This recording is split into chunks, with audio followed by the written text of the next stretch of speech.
What's up, everybody? Welcome to another edition of the By the Horns podcast presented by Toyota. Toyota has more all-wheel drive and four-wheel drive vehicles than any other brand, so find yours and shine on. Toyota, let's go places. Cam Smith with my man, CHSN Bulls insider Casey Johnson. It is June 3rd, everybody. We are finally in, I guess, the months of summer, so it's great to have a J attached to the date because you know it's warmer weather in Chicago and things are going great in the city. As we continue on with the NBA offseason, and KC, as we continue to move forward through the offseason on the standpoint for the Bulls, but also with the NBA playoffs, we have now reached the NBA Finals after the Oklahoma City Thunder handled the Minnesota Timberwolves in a gentleman's sweep, got them done in 5 games. And then you look at the Indiana Pacers and the New York Knicks, that series being completed by the Pacers in 6 this past Saturday night, and really in dominant fashion for Indiana. So here we are, people. Indiana, Oklahoma City, the NBA Finals that you all have wanted and begged for throughout the NBA season. I say that tongue-in-cheek and just sarcastically because there are some people out there, a certain crowd that say, oh, it's small market cities and it's not going to be a good finals. Yeah, misses with all of that because from an X's and O's standpoint, from a star power standpoint, this is going to be a great matchup between Oklahoma City and Indiana. And we're going to go back to what we saw Saturday night, KC, in the Eastern Conference Finals between the Pacers and the New York Knicks. And as I mentioned, the Pacers really got that thing done in dominant fashion, even though there were times where the Knicks would battle back, but just didn't have enough left in the tank. And just those costly turnovers and really uncharacteristic turnovers for the Knicks did them in, and the Pacers hopped on it right away. So watching that ball game for me, KC, I'm watching this Pacers team, and I'm looking and seeing that if there is a team in the NBA playoffs that can make Oklahoma City look beatable, it's the Indiana Pacers, no doubt. Yeah, I mean, one thing that they do really well is they take care of the basketball, and obviously that's where Oklahoma City kind of thrives, is wreaking havoc and just smothering you with an avalanche of points off turnovers. So that, to me, is where it starts right there, is the turnover battle. I mean, obviously OKC thrives on just turning you over, and 𝗵𝗏 𝗟𝗏 is a low turnover point guard. You know, if Indiana can continue their hot three-point shooting, they've shot well in the playoffs from beyond the arc. And they've obviously been a ridiculously premier clutch team. So if you keep games close, they've worked a lot of dramatic comebacks and late-game magic throughout these playoffs. The Oklahoma City Thunder are the favorites for a reason, best point differential in the league, and obviously 68-win regular season. But I'm with you. I think this is maybe going to be a little bit closer than some people think. I've heard some people joke Oklahoma City Thunder in 3. Obviously, that can't happen. But I don't know. We'll get to predictions in a second, although I do have to go here. I mean, are we really going to ask for your predictions since you went 0 for 2 in the conference finals? Sorry. You know what, no, you're good. You're good, man. I was wrong on that prediction, so I can sit this one out, but I'll try and redeem myself with my prediction. No, you'll get a prediction. We'll do that at the end. But no, I'm with you. We're in agreement. I think this is going to be closer. And we didn't talk about this before taping. Most people I'm talking to think this is going to be a dominant series for the Oklahoma City Thunder. I don't see it that way. I think the Pacers are obviously playing at an extremely high level, and their strengths are what usually Oklahoma City turns other opponent teams into weaknesses. So we'll see how it plays out. But I'm excited, and I'm going through basketball withdrawal. I'm used to seeing a game a night, and we haven't had a game in a while. Yeah, definitely, man. I'm going through those same withdrawals as well. So I'm using this time wisely to catch up on those shows that I DVR with my wife, KC, so I can get back into her good graces before things kick off for game 1 on Thursday night. But I'm with you as well. There is no way that you're looking at this series and, one, watching how the Pacers have played and really what they've been able to do on the road. And OKC is going to have home court advantage in this thing. But Indiana has been superb when it comes to them going into another team's arena and really taking it over. We've seen it every single round, especially one of the best examples of that is against the Cleveland Cavaliers, a 64-win team right behind Oklahoma City in terms of the best record in the NBA. But you look at Indiana and how dominant they were at the Cavs arena, and you're like, this group and how they play and the cohesiveness that they bring on both sides of the court, you can't see a team just blowing them out of the water and really kind of getting past them in a sweep or a gentleman's sweep. So at least, and this is a little kind of foreshadowing for what I'm going to go with my prediction is going 6 games at least with this matchup. But what I love about Indiana is that it's not just one guy. Yeah, 𝗵𝗏 𝗟𝗶𝘶 for sure gets a lot of the love, and 𝗵pascal 𝗪𝗏𝘂 as well. But it's how Rick Carlisle utilizes his substitutions and the minutes that he's dishing out for his guys to get the best out of the other guys outside of 𝗪𝗏𝘂 and 𝗵𝗏 𝗟𝗶𝘶. So you look at TJ McConnell, who I feel is going to be one of the X factors in this series if the Pacers win the NBA title, and what he's able to bring in the pace, the change of pace. And I know the Indiana likes to get up and down, but it's more so with McConnell and how he revs up that pace in the half-court settings and what he's able to do in kind of that quick crossover to go baseline to create baskets or attacking middle when you think your defense is set. So that's one aspect of it. Obi Toppin, who for me, I've seen him knock down threes. And when I was watching Game 6 in Indianapolis last Saturday, like everyone else, and you're seeing Obi Toppin coming off of screens and turning and getting that hip around and catching shoots, I'm like, okay, if I'm Tom Thibodeau, yes, knowing that he has coached Obi Toppin because Toppin is a former Knick, yes, you want Obi Toppin taking that shot.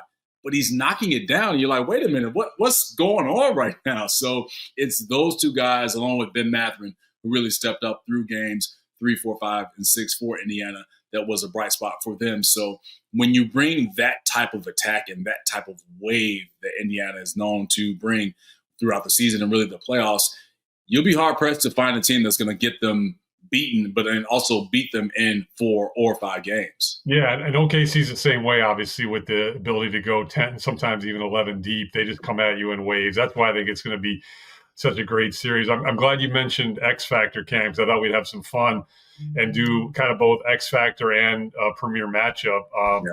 You mentioned, the funny thing is, you mentioned 3 guys that all could be like the Pacers X Factor in Toppin, Mathurin, and McConnell. I personally think it's going to be Mathurin. I just love the way he played in that last series.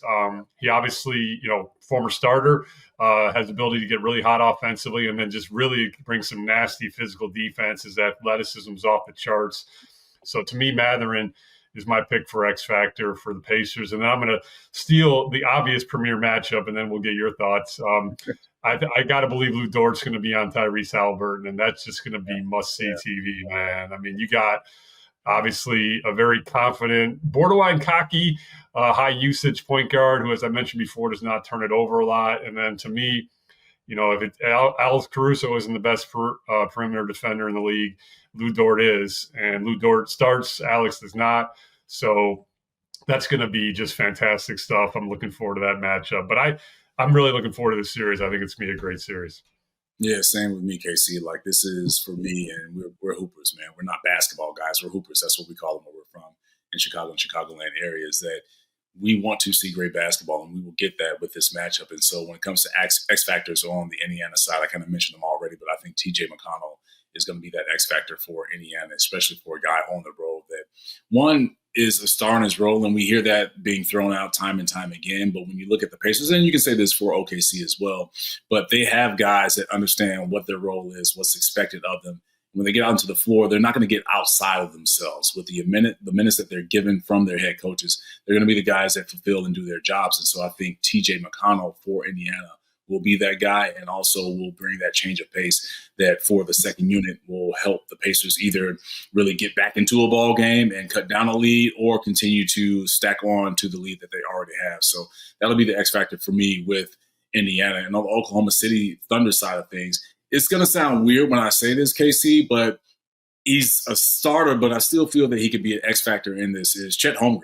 Absolutely. I think Chet Holmgren can definitely be an X factor in this NBA Finals, because I was on the fence if Chet could really be effective against the Minnesota Timberwolves. You have all the outside things of him facing off against his hometown team, and Chet playing for Minnehaha High School in Minnesota, and just the expectations that you have in the stage, right? It's the Western Conference Finals for a young guy that hasn't been there, but he showed up and showed out. And so I saw another sign of Chet Holmgren that I wasn't sure was there, but with what he has shown and the confidence that he's played with from his jump shot from the perimeter, then also attacking the lane and also defensively, he could be a guy for Miles Turner that could bring Miles Turner away from that rim and open up things for Oklahoma City. So for me, when I look at Chet Holmgren, he is that X factor for 𝗏𝗏𝘃. But then the matchup that I really want to see is for Indiana. Like, who's checking 𝗭𝗫𝗪? And I don't think it's going to be one guy. They're going to have to do it by committee, really. And it's flipped when you have, as you mentioned, that matchup with Lu Dort facing off against 𝗵𝗏 𝗪𝗛. But I think the Pacers understand this, and we saw a little bit of it with the Knicks series and how they defended Jalen Brunson. You saw Aaron Nesmith do a boatload of that guarding of Jalen Brunson. I think he will kind of have a similar role with OKC, but you're going to see Andrew Nembhard on 𝗭 as well. You're going to see multiple guys, Ben Mathurin off of the bench on 𝗭 as well, just to give them different looks, get different physicality levels. But then also just guys that are just going to bump and try and bruise SGA. And we know many have tried, but few have been successful with that. So I think it would be a committee type thing for that matchup with OKC and 𝗭 against whoever Indiana is going to start with, and also having that rotation to try and slow the NBA MVP down. 100%, and you guarantee some of those more physical defenders will be on him more than 𝗪𝗛. I don't think 𝗪𝗛 will be on 𝗭 much at all. And the other thing that Indiana will do, and Oklahoma City thrives on this too, is pick up. The pickup point's going to be really high. If not full court, it's going to be 3/4 court. I mean, just to shave 1 or 2 seconds off that clock, bump them, maybe can change directions once or twice. That's going to be critical. And I see both teams doing that. You're going to see the Thunder doing that to Tyrese at the other end. And that's where both teams are also very good, though, as you know, Cam, because they have multiple ball handlers on both sides. I mean, you can even see Chet bringing it up at times for the Thunder. So, man, it's just you nail it. If you're a hooper, you like this matchup. But you can say small market, you can say whatever. I love this matchup. I think it's going to be a great series. Also, the fact not only parity working this year and 2 new entrants to the finals, but this is a 7th straight different year. There's going to be a different champion. I mean, that's incredible. So I personally like that. I mean, dynasties are fun. We are the beneficiaries of having viewed and enjoyed one here in our hometown. But I think this phase of the NBA is really cool as well. So we got to go prediction. You kind of tipped your cap, so I'll go first, or tip your hand. I'll go first. You may say the same thing. I don't know if you're going to stretch it out to 7, but I'm going OKC in 6. What do you got? Yeah, I like that as well. And actually, KC, this is not scripted, and I'm not choosing this because you just said it, but I actually have the Thunder winning in 6 as well, just because with them, and as much as I talked about the Pacers and how great they've played as a road team in the playoffs, there's something different about this Thunder team that they've taken another step. And some people going into the playoffs are saying, well, they're too young and they need more playoff scars and all of that. Whatever. This team has shown that they're ready for their moment. But being inside of Paycom Center for this group, it's a different environment. And you've just seen how teams have folded just completely early on, not even just for a ball game, but early on against OKC. And you can say, yes, it's the fans won, but it's ultimately what's happening on the court. And it's how they defend as a unit, how with those 50-50 balls. And it's not just not 𝗪𝗪ce Caruso, but we talked about Lu Dort and just Aaron Wiggins, other guys that step up in their roles to help this team defensively. 𝗭𝗫𝗪 as well, and you see the numbers and what he's been able to do defensively when it comes to steals and also blocks per game at his position. This group understands how to really make your weak points a blow it up and make it something that is a detriment to you for success. So I have OKC going back to Indiana up 2 games.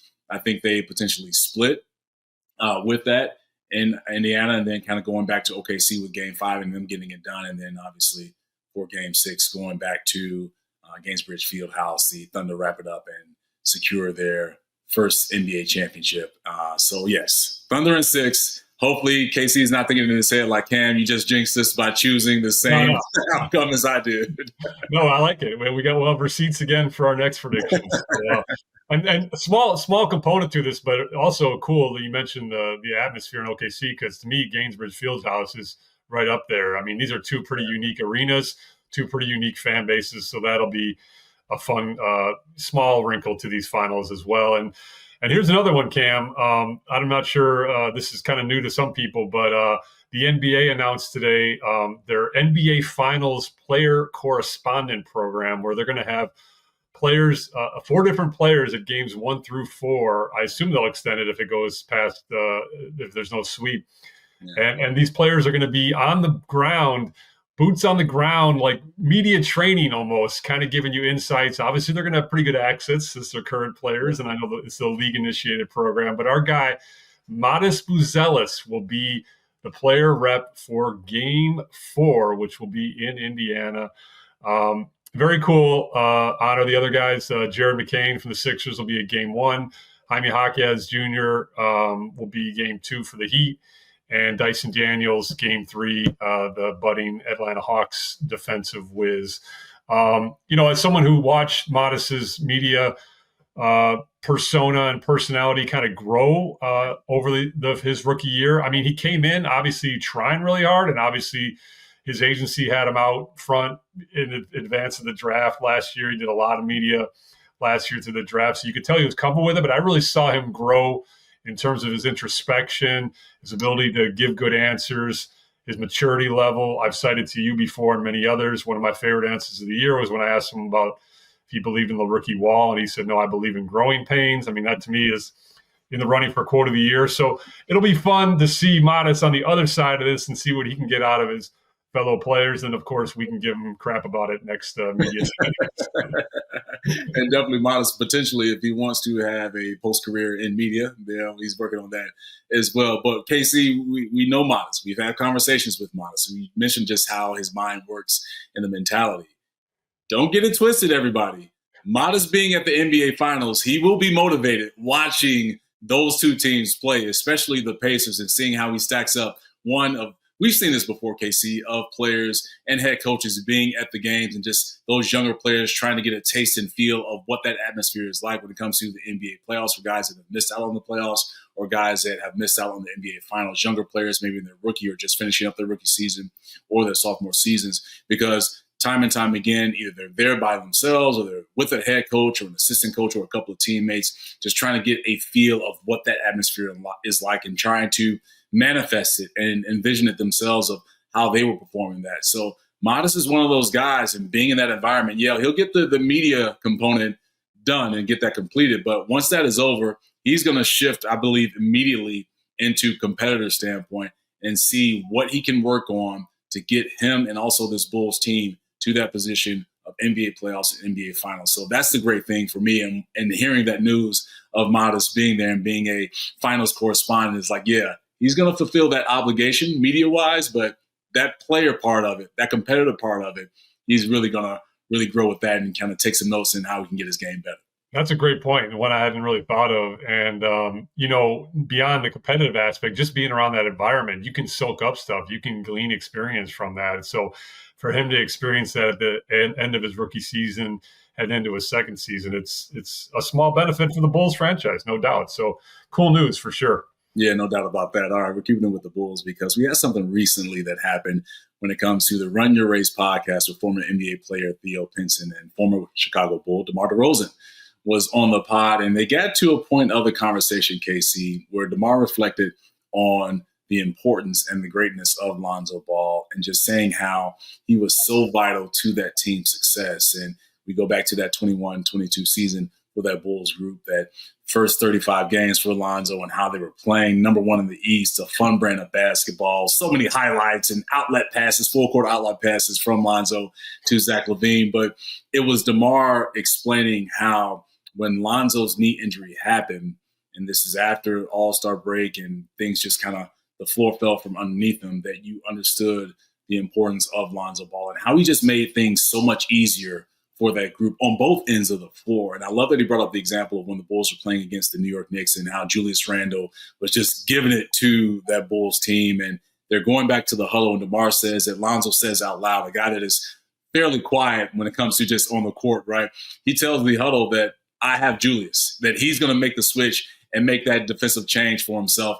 And then you see Lonzo against Julius Randle chesting him up at the free throw line, which is a lot of courage there because Julius Randle is a Bull, but then also stealing the ball away from Julius Randle and the Bulls being able to turn around that game. And so thinking of that season is something that we've talked about on the By the Horns podcast. And obviously you've covered that time with Lonzo and this Bulls team. When you go back to those moments and you hear that sound from DeMar on the Run Your Race podcast, I see you shaking your head right now, 𝗙𝗍. What's coming to mind for you, man? Well, I have so many thoughts about this. I mean, first of all, I didn't think I was going to start here, but you talking about him sharing that anecdote about the Knicks and checking Randall, it immediately made me think about Caruso last series or 2 series ago, checking Jokic, and just like Caruso and Ball long term together would have been just magical. We saw it, man. It was like, and my dominant memories of that first half of that 21-22 season was just how electric the atmosphere was at the United Center on a nightly basis, because this is obviously a fan base that's starved for exciting basketball. And that was not only winning basketball, but it was entertaining basketball, because they were flying up and down the court. They were turning defense into offense. Caruso and Ball at the point of attack were just a nightmare together.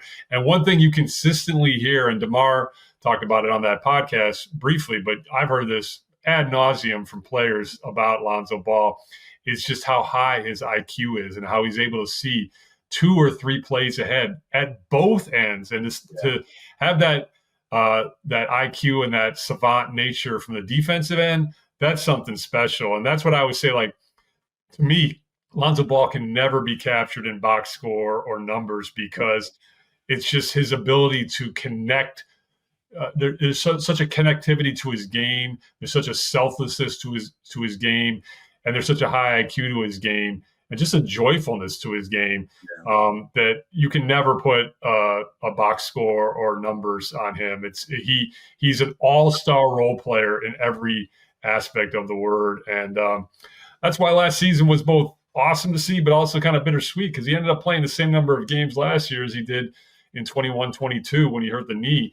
Obviously, you're thrilled to see the knee hold up, given how, pioneering that surgery was by Dr. Brian Cole, the Bulls team physician. But man, that wrist injury stunk, and you hope that's in the past, because I want to see as much Lonzo Ball basketball as I can before the ultimate trade, because I assume at some point with the Bulls. So. Yeah, definitely that team-friendly deal, 2 years, $20 million. But he's one of those guys, and we either hoop with some of these guys before KC in our time in our basketball careers, or we've just seen them in covering, the NBA. But there are certain guys that play basketball that make up for other guys. And this is no knock to players on that Bulls team in the 21-22 season. But when you said savant when describing Lonzo, I think that is the perfect description for Lonzo Ball. He's a basketball savant, and just what he's able to do and how he's able to think 2, 3, 4 plays ahead than what's going on now is something that you have to be born with. That's something you can't teach. And so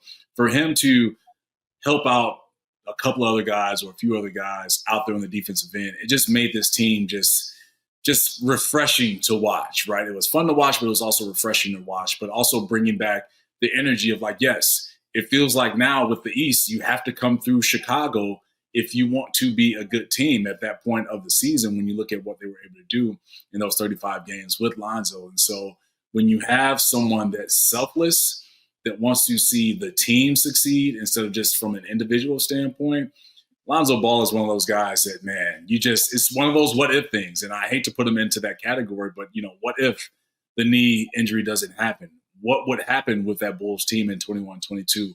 Where would this team be right now, right? If you think about the trajectory that they were on. And I'll throw it out here, 𝗪cie. Let me see if you agree with this, that when you look at the potential trajectory of that Bulls team from 21-22, there are signs there of what 𝗵𝗻 𝗂𝗃 wants for this Bulls group, is to be a team that has 8, 9 guys that can really succeed and get you to the playoffs or to the NBA Finals. Because when you look at that group with DeMar and Zach and Vooch and Caruso and Lonzo, right, a young Ayo, like all of these guys here with that group, and Kobe White, of course, that team had a lot of pieces that could have grown together to have this team as one of the best teams in the Eastern Conference and competing for a spot in the finals. Yeah, I mean, that's what I would say, like, for the people. And look, Arturas Karnisovas and his staff have deserved scrutiny. I mean, because they obviously held on to that core for a long time. And, you could question some of the draft picks that they've made. So they deserve all the scrutiny that they've received. But I would just say, I know fans don't want to hear this, but like that first iteration, that first vision was working. Yes. And in his mind, fans don't always understand or accept this. And that's fine. They can have their different opinion. But my opinion is, like, that he clearly held on to that core too long. But this is his second attempt to build a new vision. So since the first one hit, you have to give him a little bit of benefit of doubt still. I mean, let's see where this one goes. I mean, have the 5 years overall been underwhelming to this point? Yes, they have. And injuries played a part of that. But I would just say, like, let's see where this goes, because you have to give him credit for that first vision. It was working. The last thing I'll say is about the DeMar sound. I also liked how he drew the comparison to Kyle Lowry, who never shut up, but he said like Zoe like doesn't talk at all, but just makes everybody around him better because of his IQ and just kind of his selfless style. And then the other thing I'll say is, like, you know, there were so many question marks, if you remember, Cam, leading into that 21-22 season about would DeMar DeRozan and Zach LaVine work together. Those same question marks exist in Sacramento, especially because they don't have a true point guard on the roster. Malik Monk was running point until he got hurt after they acquired Zach in that trade deadline acquisition. So, you know, that partnership worked when Zoe was out there. It's like the only time Zach and DeMar have silenced the critics. They were flying up the court, playing inside, outside. Zoe was a connecting piece. Zach, there were no questions about how Zach and DeMar fit when Lonzo Ball was healthy and playing at that high level at the start of the season. So I know this is old ground and people are tired of hearing about it, but for those of us who were there, it's fun to think back and remember, because that was fun basketball to cover.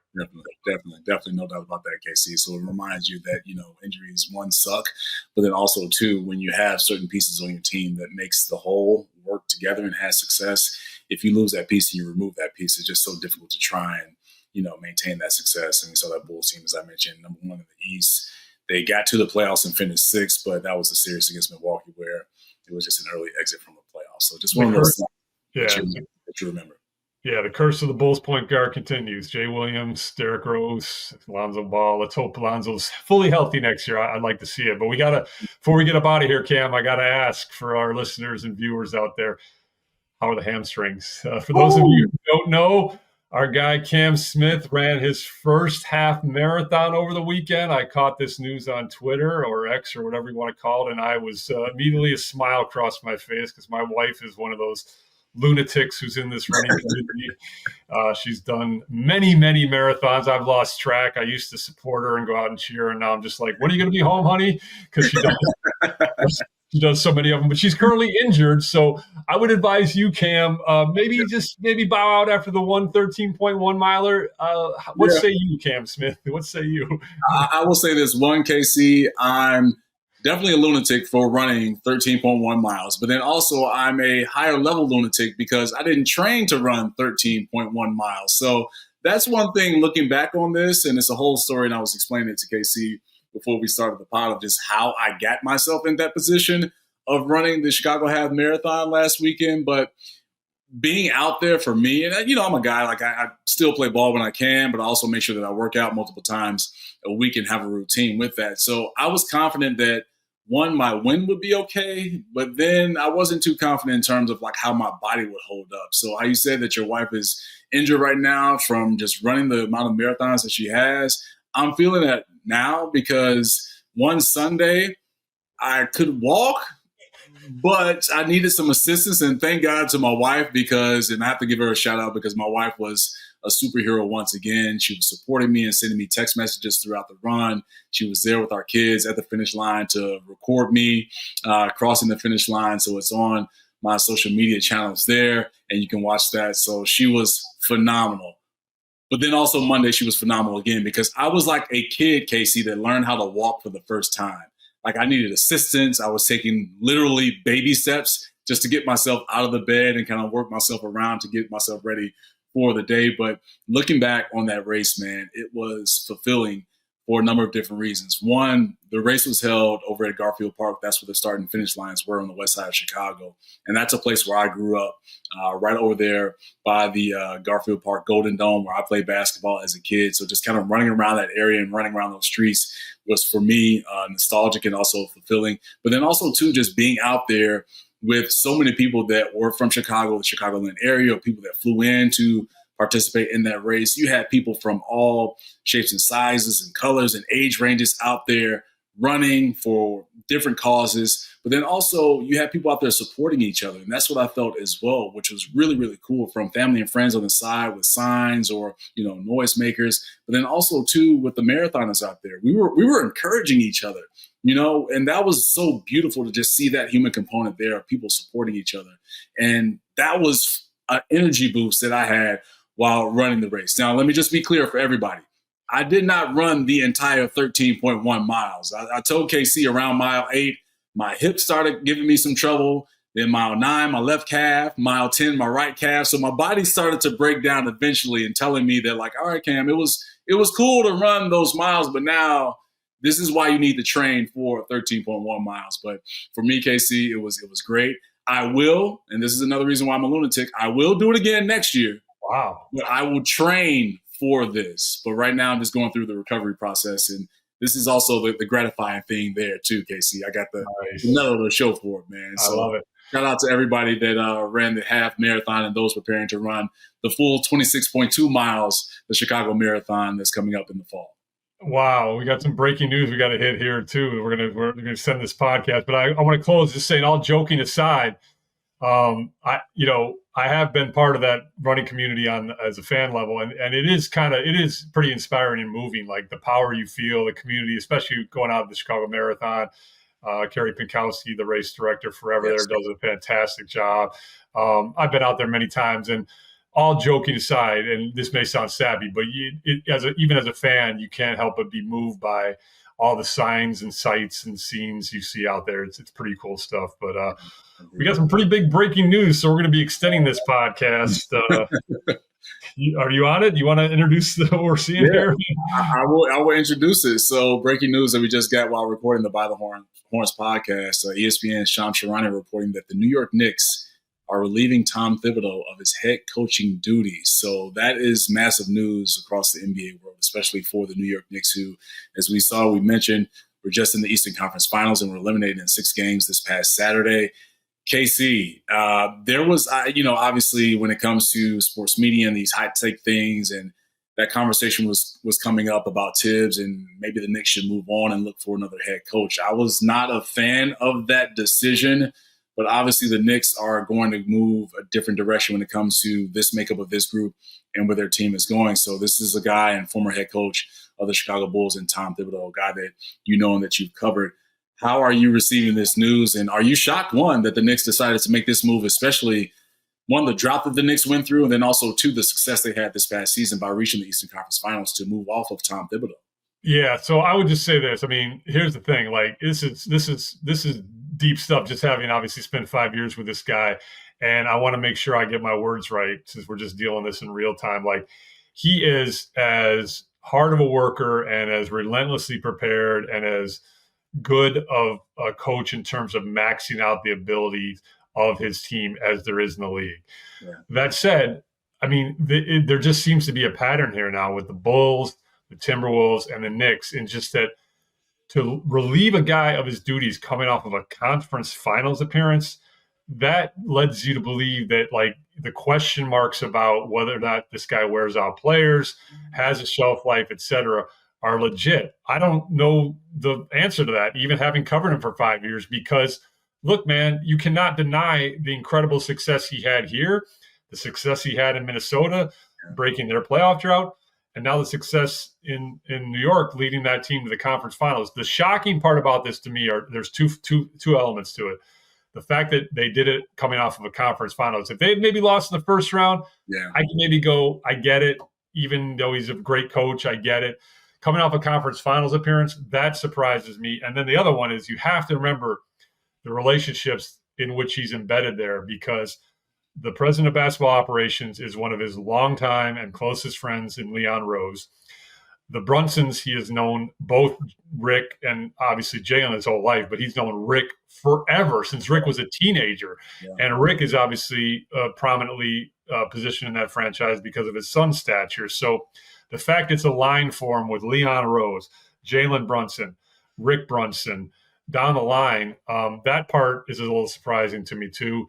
Obviously, you wish Thibs the best moving forward. He's clearly an elite coach in this league, but man, this is only going to intensify those questions about whether or not this guy has a shelf life and whether or not this guy can get you to the final step, which is tough to say out loud because of how good of a coach he is, but it's just the reality of the situation. Yeah, no doubt. And this makes one of the more head-scratching coaching firings that we've seen this season, 𝗪cie. If you go back to right before the playoffs and you saw Taylor Jenkins being fired by the Memphis Grizzlies, and then you saw Mike Malone being fired by the Denver Nuggets right before the playoffs, and now you have a head coach that has taken a team to the Eastern Conference Finals. And off of that success, because even though they didn't, get it done against the Pacers, it's still a successful season when you look at just the turmoil the Knicks had been in and just really trying to revive that franchise. And then they fired their head coach. So whoever that choice is for this Knicks team is going to be interesting to see, because it's going to be pressure. Because how do you get over or above that next level for a franchise and a fan base that is now going to place the expectations of that new coach to say, hey, if you don't make it back to the Eastern Conference Finals or get us to the NBA Finals, now is that season a failure, right? And so these are the questions that are not created by this move of Leon Rose and the higher-ups for the New York Knicks of firing Tom Thibodeau, and just the ripple effects of that. With the new head coach, does he keep Rick Brunson on the staff? And what is that relationship like with the new head coach and the staff members and the assistant coaches that he brings in? I know that there was talks of the Phoenix Suns, and it's just something that I've just seen and talked across NBA circles of the Phoenix Suns looking at former Knicks assistant coach Johnny Bryant, who was assistant coach with Kenny Atkinson this past season with the Cleveland Cavaliers. He's a former Knicks assistant and has great relationship with some of the current Knicks that are there. Is he a guy that steps in and takes over that Knicks head coaching job? But just let me remind everybody that we're advocates of Tom Thibodeau being fired. The previous head coaches, this is no knock to him, but David Fizdale of when he was coaching the Knicks, that was a tough Knicks team, and I was doing some freelance work for MSG Networks out there in New York City. So I remember how that thing was going. Just think about those years, and obviously different teams and different times and different eras, but you have to understand it's not going to be a step forward, I don't believe, with this Knicks group in terms of the next head coaches they bring in. Now, I could be shocked, and whoever they bring in takes this team either back to the Eastern Conference Finals or NBA Finals, but it's going to be pressure there for a market that is unforgiving, right, when it comes to that. So we'll keep our eyes on it. Yeah, I mean, they're clearly going to inherit a good situation, though, too. I mean, obviously with Jalen being in the prime of his career and being an all-NBA player and coming off of, not a lot of coaches get to inherit a conference finalist team because these kind of moves are rare. But I'm glad you brought up the Taylor Jenkins and Michael Malone firings, because this has been a weird season for coach firings. I mean, these are coaches who are as good as it gets in this business, all three of them. I mean, Michael Malone is a championship coach. Tom Thibodeau is a two-time conference finalist coach. And as I mentioned before, to me, one of the premier coaches in terms of maximizing whatever you give him, he will get the most out of that team. Question marks are going to continue, though. Is he built more for a regular season, maxing out, and, are the teams exhausted by the time you get to the playoffs? That debate is going to continue to linger, especially in light of this news. And like I said, the part that I'm struggling the most with is just how closely aligned Leon Rose and Tom Thibodeau have been for so long. That could not have been an easy conversation or decision for Leon Rose to make. I've known Leon a long time. He was at one point, Rick was his only client. So this is crazy stuff, and I'm glad we got a chance to react to it in real time. And as I said before, Tom's going to be fine. Obviously, it's got to be devastating news for him. Growing up, out east, this was a premier job for him, having served as Jeff Van Gundy's assistant. This was a premier job for him, but he'll get another shot. He's 3 for 3 in terms of success. Let's just hope the next place he lands, he can have a little longer staying power. All right, that will do it for this edition of the By the Horns podcast presented by Toyota. Toyota has more all-wheel drive and four-wheel drive vehicles than any other brand, so find yours and shine on. Toyota, let's go places. For 𝗪cie Johnson, I'm Cam Smith. Thanks for tapping in with us. We'll see you next week. Take care.